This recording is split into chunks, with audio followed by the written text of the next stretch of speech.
Your hand reaches for your phone. There is no buzz, no notification, no reason. You unlock it, and you see a screen you already saw 2 minutes ago with nothing new on it, and then you set it back down. 30 seconds pass. Your hand moves again. You didn't decide to do that. Not really.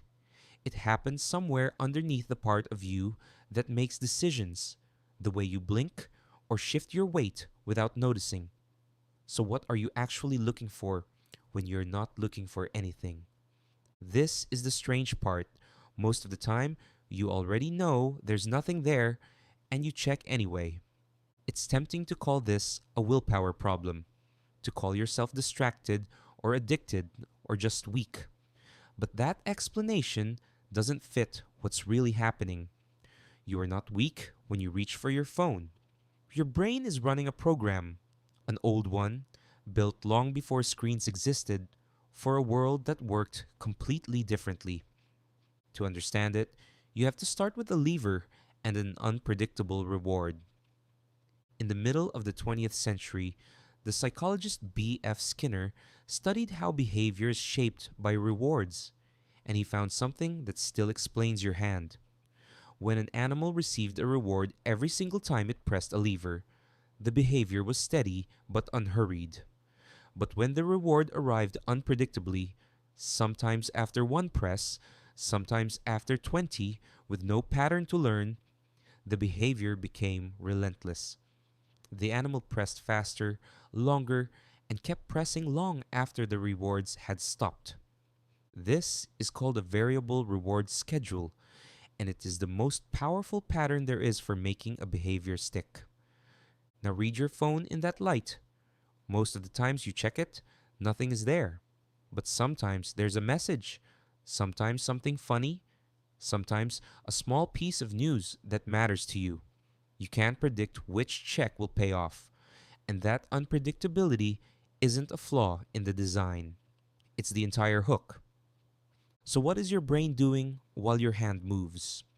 You've probably heard one chemical blamed for all of this: dopamine. It usually gets described as the pleasure chemical, the thing that makes you feel good.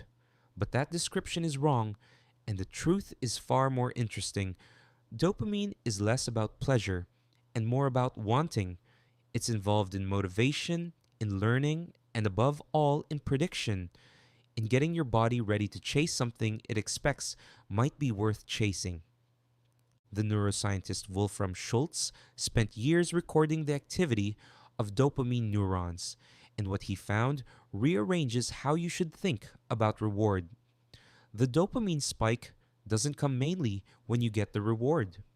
It comes when the reward is unexpected. And once your brain learns to predict that reward, the spike moves backward in time, away from the reward itself, and onto the signal that a reward might be coming.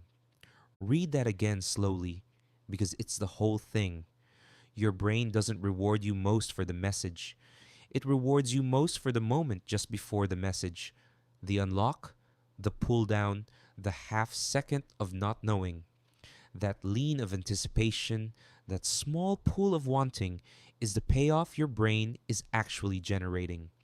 The message itself is almost beside the point, which leads somewhere genuinely strange.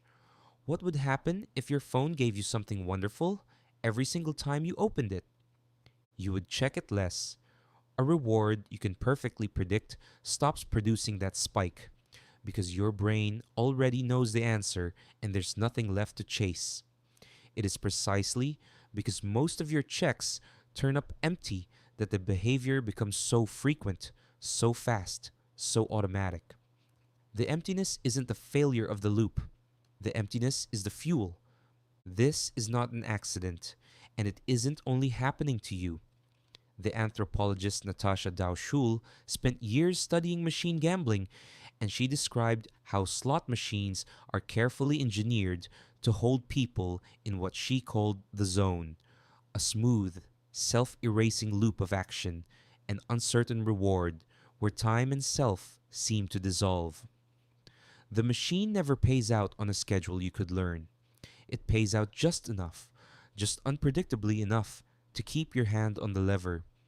You are not sitting at a slot machine, but the loop in your palm borrows the same logic.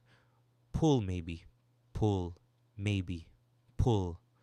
The blank screen is just a spin that came up empty. And empty spins, as Skinner's animals showed, don't make you stop. They make you pull again. So picture an ordinary afternoon. You're at your desk trying to write something difficult, and the sentence in front of you won't come. There's a small spike of friction, a tiny discomfort, the mental equivalent of a road suddenly turning uphill. And right there, in that gap, your hand finds the phone. You don't think, I'm avoiding this. You don't think anything at all. You just check. Nothing's there.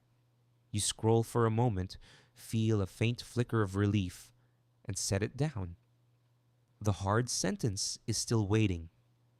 A few minutes later, the road turns uphill again, and your hand already knows the way down. Notice what's quietly happening underneath. Your brain has learned a cue, a trigger, and the trigger isn't the buzz anymore. You stopped needing the buzz long ago. The trigger is the discomfort itself, the pause, the boredom, the half second of uncertainty about what to do next. The psychologist Wendy Wood has shown that habits are driven far more by context and cues than by conscious intention, that much of what you do isn't chosen in the moment, but set off automatically by the situation you're in. And here's the trap modern life has built. Your day is now filled with the exact cue this habit feeds on. Every pause, every wait, every moment of mild boredom, or difficulty, or not knowing. One by one, they've all quietly become triggers to reach. Is it any wonder the habit feels like it has no off switch? It was never tied to a single moment. It attached itself to the texture of an ordinary day, to the small, uncomfortable gaps you used to simply pass through. You don't reach for your phone because something happened.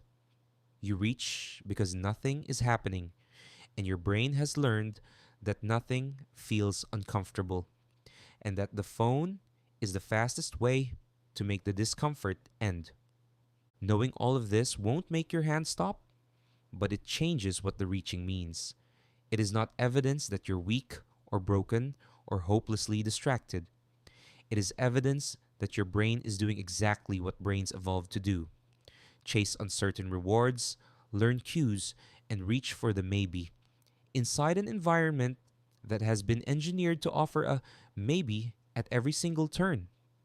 So the next time your hand drifts toward your phone and there was no buzz, no notification, no reason, notice it. You'll find there is a reason. You're not reaching for a message. You never were. You're reaching for the maybe.